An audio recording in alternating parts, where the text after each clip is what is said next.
Darwinism to coin survival of the fittest. At Wallace's suggestion, Darwin himself eventually adopted this concept too. It remains the basis of popular understanding of evolution today. Everyone knows that nature is harsh and only the strong survive. But they are only partly right. Nature is harsh sometimes, the strong survive often, but the weak stand a chance too. Both experts and the public join Darwin in overemphasizing natural selection, thereby distorting our sense of its role in both nature and humanity.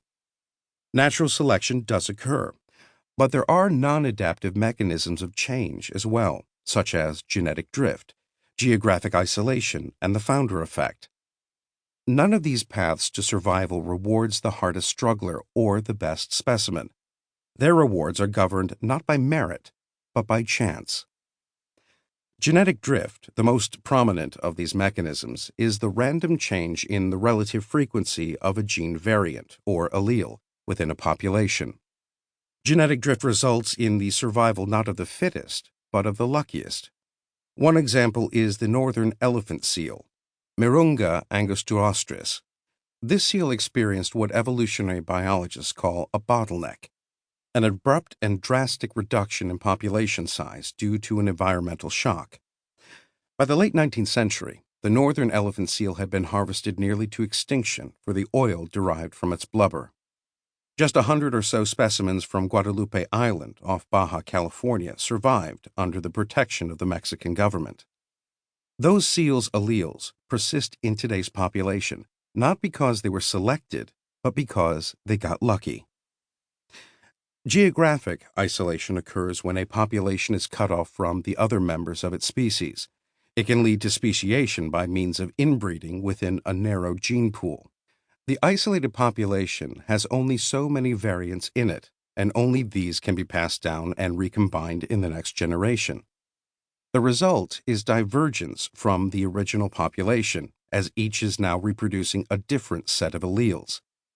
The origin of the new species is not natural selection, but chance.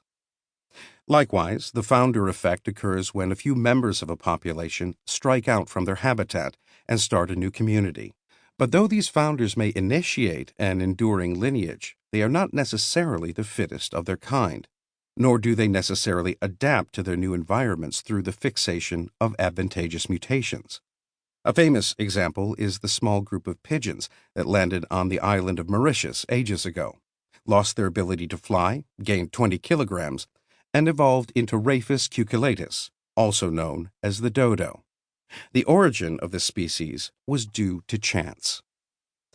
Specialists understand all this, so they avoid using survival of the fittest. And they know that natural selection does not cull every useless, exaggerated, and inefficient mutation, preserving only the best.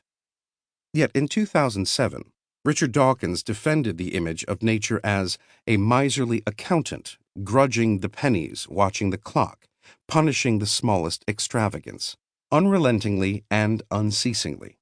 Indeed, evolutionary scientists as a group have done little to disabuse the public of Darwinian conceptions. Though the list of phenomena known to pass under natural selection's radar is long and getting longer, scientists behave as though natural selection were natural law. They may not do so as openly as Dawkins, but their bias shows in their nearly exclusive focus on the discovery and confirmation of adaptations. Journalists, reflecting and reinforcing the public's selection bias, trawl issues of science and nature for the latest evidence of possible adaptations, not the more complicated story of how evolution really works. In that story, the humble and the humbled survive and multiply. The inefficient and the wasteful are certainly not the fittest, but they are good enough to make do. Natural selection has fashioned beautiful works, but it also tolerates a great deal of mediocrity. Even Darwin and Wallace thought so before the Origins publication in 1859. 3 years earlier, Darwin described nature as clumsy, wasteful, horridly blundering, the opposite of the grudging efficiency monger. That same year, Wallace affirmed nature's tolerance for inutility. You mean to assert, then, some of my readers will indignantly ask, that this animal or any animal is provided with